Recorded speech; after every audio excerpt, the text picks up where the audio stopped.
y desde otra óptica, desde la temporalidad, desde la intensidad, desde, ¿no?, la multidimensionalidad, etcétera, pero el Juan Carlos era un poquito en blanco. Eso sí, no pensábamos, porque incluso se podría tomar hasta como referentes algunos de esos edificios por el tipo de concepto que se usa. Por ejemplo, yo creo que ha debido usar este método en el campus del UPB, que es igual un estilo de composición. En el museo, más que nada, en visitas escolares, cuando te llevan ahora, es como nos meten al museo de Juan Carlos Calderón, que hicieron en el campus del UPB. Sí.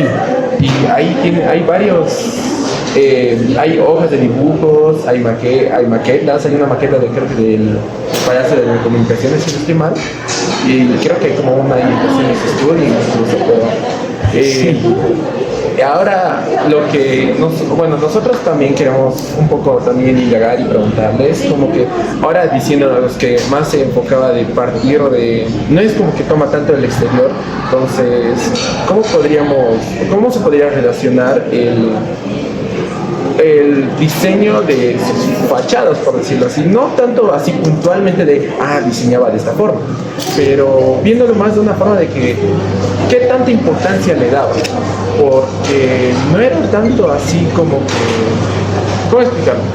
No era tan, ahora como lo mencionan, no era tan centrado en algo, sino es como que incluso era algo más ornamental, creo que mencionan, ¿no?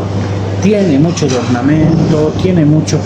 Para llegar a resolver una cosa así, como en el caso del Palacio de Comunicaciones, tienes que tener un entendimiento muy bueno del contexto, ¿no? Y Juan Carlos tenía mucha arquitectura en su cabeza y en su ojo. Pero Juan Carlos conocía perfectamente la obra de Le Corbusier, la obra de Mies, todo. Otra cosa es que no la profesaba, digamos, no era fan, y sin ser fan resolvía de manera óptima todos sus encargos. Pero por ejemplo vos ves todos los edificios de Juan Carlos, vos ves todos los edificios, digamos, culturales o educativos que tiene, que están tremendamente bien resueltos, ¿no? Pero el Juan Carlos no te iba a hablar del arquetipo, no te iba a hablar de la estructura, él te iba a hablar de la composición orgánica que crece en el tiempo y que el edificio muta en el tiempo y como si fuera una rosa se va abriendo y se va, esa clase de cosas, pero tiene mucho nivel de ornamento, ¿no? Su último periodo, cuando ha empezado a hacer los edificios sorboses, todos los atrios y todos los vestíbulos de los edificios tenían cabezas clavas, tiahuanacotas. Una de sus primeras obras es el edificio de Entel, arriba del obelisco, y si tú te fijas en la fachada del edificio Entel, tiene mucho de tiahuanacota, que ha querido recrear algo muy vinculado a lo que hacía Emilio Villanueva. Entonces tiene cierto apego hacia el ornamento y hacia lo alegórico, ¿no? Entonces hay edificios de él que no son tan vistosos, como por ejemplo el Imani 1, la Arce, frente a la embajada americana, que tiene vidrio negro.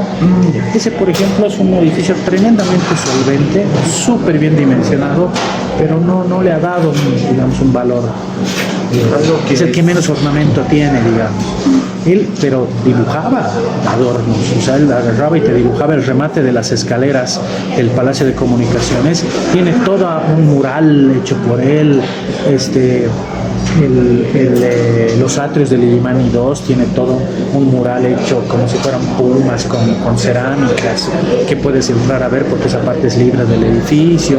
Entonces hay cierto apego hacia la decoración, al ornamento, que habla un poquito de su tradición clásica, porque también el Juan Carlos, estás hablando de 1940, 1950, ¿no? Entonces, ¿cómo no vas a tener un apego a lo clásico? ¿No?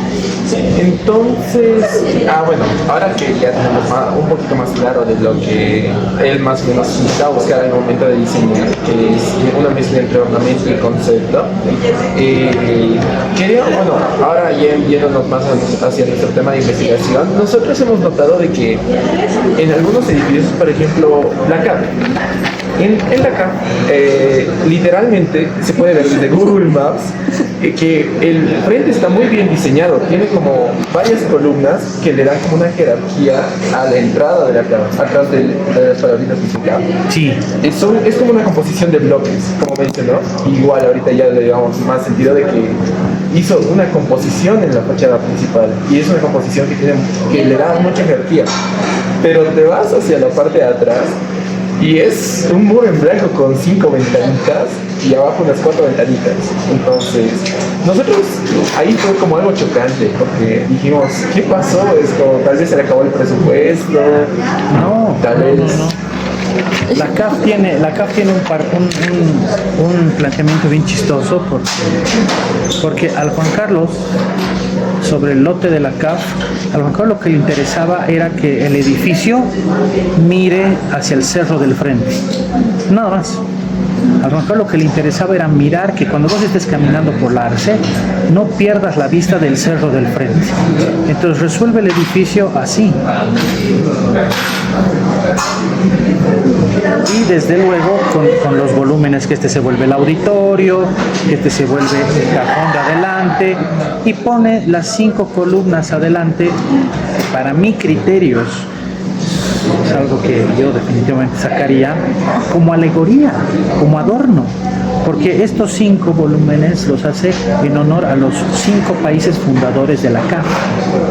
Entonces, esos 5 bloques representan a los 5 países fundadores de la Corporación Andina de Fomento, que no sé si es la mejor manera de comunicar eso, ¿no? Además en el medio, además tienes que pasar por esas columnas para entrar al edificio, pero el chiste es que se aboca mucho acá y aquí termina siendo un muro de vidrio tal cual con otro murito donde están las ventanas que dices. Es como que el edificio le da la espalda a esa cara de la ciudad, pero sí logra lo que quería, que era que desde el Arce tú veas el edificio y veas el cerro del frente y lograr esa transparencia, ¿no? Entonces, fíjate las intenciones al momento de proyectar, ¿no? Entonces, claramente el Juan Carlos en sus obras parte de esto, que es como que la cultura del frente como representación, ¿no? Que se hacía en gran parte de la arquitectura de los 80s, de los 70s, que la fachada principal se convierte en un lugar de identidad del edificio, pero las otras están como que se vuelven como que subordinadas a lo que tiene el mero cumplimiento técnico o el mero cumplimiento de estar sacrificadas al ser muros que dan al vecino, ¿no? Otro ejemplo clave de esto es el edificio de posgrado de la UPB en Obrajes, Sí. que lo he hecho después de hacerlo la CAF, más o menos con el mismo criterio, ¿no? Que hace 2 bloques así, el otro así, este lo cierra así, aquí hace un puente de vidrio. Y la CAF tiene el mismo desarrollo, porque la CAF es así, y aquí tiene el puente de vidrio. Y tiene todo esto para transparentar, ¿no? Y el puente de vidrio está hecho con hormigón, por ejemplo, ¿no?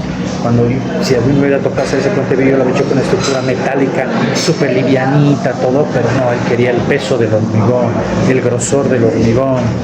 Pero fíjate que esta cultura del frente como representación es fundamental para entender por qué los arquitectos, más el Juan Carlos, le daban demasiado interés a solamente la venta del edificio en términos de composición hacia la fachada, hacia la calle principal, y atrás como que no importaba, ¿no? De hecho, hay algunos edificios que puedes decir del Juan Carlos que son uno cuando los miras de la fachada y son otro en su fachada posterior.